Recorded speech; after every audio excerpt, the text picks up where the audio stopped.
حضرت ابو ذر غفاری رضی اللہ تعالی عنہ کی مثال بھی جو ہے وہ حضرت عیسیٰ علیہ السلام کی مثال ہے. فقیرانہ درویشانہ زندگی گزاری، حضور کی صحبت میں وقت گزرا، باقی ساری زندگی ایسے گزار دی.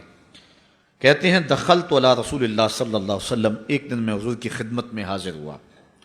قلت یا رسول اللہ صلی اللہ علیہ وسلم اوصنی، میں نے عرض کی حضور مجھے کوئی وصیت فرمائیے، مجھے کوئی وصیت فرمائیے. قال اوصی کا بتقوی اللہ، حضور نے فرمایا تمہیں اللہ سے ڈرنے کی وصیت کرتا ہوں. فإنہ ازین لامرک کلہ، اس لیے کہ تیرے سارے معاملات کا حسن ہے، تمام زندگی کا جمال یہی ہے کہ تو اللہ سے ڈرا کرے. یہ حضور نے مجھے فرمایا. قلت زدنی، میں نے عرض کی حضور یہ عمل ہوگا کوئی اور وصیت فرمائیے. تو حضور علیہ السلام نے ارشاد فرمایا علیک بتلاوت القرآن و ذکر اللہ عز وجل فإنہ ذکر لک فی السماء و نور لک فی الارض. فرمایا ایک تو قرآن مجید کی تلاوت کیا کرو، دوسرا ذکر اللہ کیا کرو، آسمان پر اس سے تمہارا ذکر ہوگا اور زمین میں تمہارے لیے باعث نور ہے، تمہیں من میں چراغاں نصیب ہوگا اور تمہارے لیے روشنی ہوگی ان دو کاموں کے کرنے سے. قلت زدنی، میں نے عرض کی حضور اس پہ بھی عمل ہوگا کوئی اور ارشاد فرمائیے. اللہ اکبر.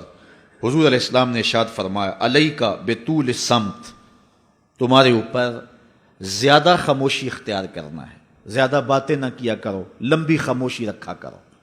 فإنہ مطردۃ للشیطان وعون لک فی امر دینک.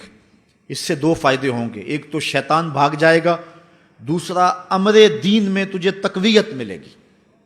زیادہ باتیں کرنے والے کی زبان پھسلتی ہے، غیبت، چغلی، جھوٹ، بہتان، یہ سارے امراض، یہ ساری آفتیں جو ہیں وہ زبان کی ہیں.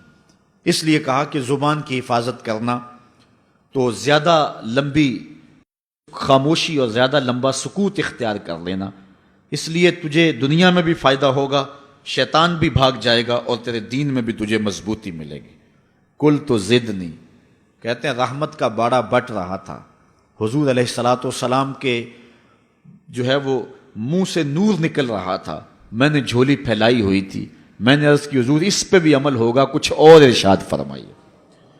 تو آقا کریم علیہ السلام نے ارشاد فرمایا قال ایاک وکثرۃ الضحک فإنہ یمیت القلب ویذھب بنور الوجہ. میں تجھے نصیحت کرتا ہوں کہ تم زیادہ ہنسا نہ کرو، زیادہ ہنسنے سے گریز کرو، اس لیے کہ زیادہ ہنسنے سے ایک تو دل مردہ ہو جاتا ہے اور دوسرا چہرے کا جمال ختم ہو جاتا ہے، چہرے کی روشنی چلی جاتی ہے. ایماندار کے چہرے پہ ایک نور ہوتا ہے، جو شخص کہے لگا کر ہنسنے والا ہوتا ہے اس کا وہ نور رخصت ہو جاتا ہے. اسلام نے مسکرانے سے منع نہیں کیا. حضور علیہ الصلوۃ والسلام تبسم کی عادت رکھتے تھے. اعلیٰ حضرت نے فرمایا جس کی تسکین سے روتے ہوئے ہنس پڑیں اس تبسم کی عادت پہ لاکھوں سلام. ایک صحابی فرماتے ہیں میں نے حضور سے زیادہ مسکرانے والا کسی شخص کو نہیں دیکھا، چہرے پہ ہر وقت مسکراہٹ رہتی. مسکرانا اور بات ہے، اور وہ حضور نے ارشاد فرمایا لا تحتقرن من المعروف ولو ان تلق اخاک بوجہ طلق. نیکی کو چھوٹا نہ سمجھنا، اگرچہ تم اپنے بھائی کو خندہ پیشانی سے ہی کیوں نہیں ملتے ہو تو یہ بھی ایک نیکی ہے. تو مسکرانا اور بات ہے، لیکن دہک، ہنسنا، کہے لگانا، یہ جو ہے دل کو مردار کر دیتا ہے. اور دل کا مردہ ہونا کیا ہے؟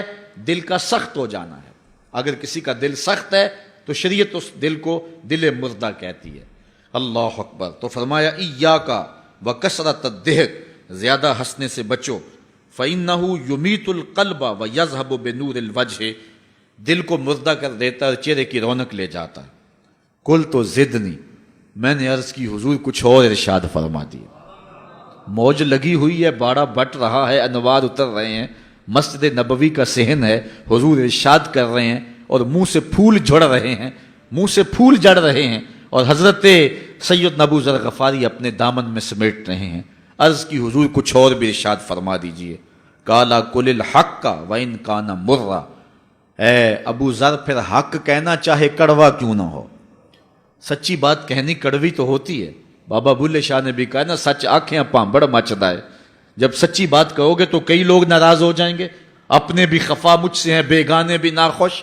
کہ میں زہر ہلاہل کو کبھی کہہ نہ سکا کاند، بات وہی کہتا ہوں سمجھتا ہوں جسے حق، نئے ابلہ مسجد ہوں نئے تہذیب کا فرزند۔ تو یہ تو سچی بات کرنے سے یقیناً بہت سارے لوگ ناراض ہوں گے، جن کے مفادات پہ زد پڑے گی تو وہ ناراض تو ہوں گے ہی ہوں۔ تو فرمایا اے ابو ذر قل الحق وان کان مرن، حق کہنا چاہے کڑوا ہی کیوں نہ ہو۔ کل تو زدنی، میں نے عرض کی حضور یہ بھی ہو گیا، کچھ اور عطا فرمائیے۔ قال لا تخف فی اللہ لومۃ لائم، کہا اللہ کے راستے میں ملامت کرنے والے کی ملامت سے نہیں ڈرنا کہ لوگ کیا کہیں گے۔ بہت سارے کام ہم اس لیے نہیں کرتے کہ لوگ کیا کہیں گے، بہت سارے کام اس لیے کرتے ہیں نہ کیا تو لوگ کیا کہیں گے، ناک نہیں رہے گی۔ اللہ اکبر، ناک بچانے کے لیے بڑا کچھ کر جاتے ہیں، اور ناک رکھنی ہے یا قبر کو روشن رکھنا ہے، آخرت بچانی ہے یا ناک بچانی ہے؟ تو یہ ملامت کرنے والے کی ملامت کے ڈر سے بہت سارے گناہوں کا ارتکاب کر لیا جاتا ہے۔ فرمایا لا تخف فی اللہ لومۃ لائم، قل تو زدنی، میں نے عرض کی حضور کچھ اور بھی ارشاد فرما دی۔ حضرت ابو ذر غفاری نے جھولی ہی پھیلا لی حضور کے سامنے۔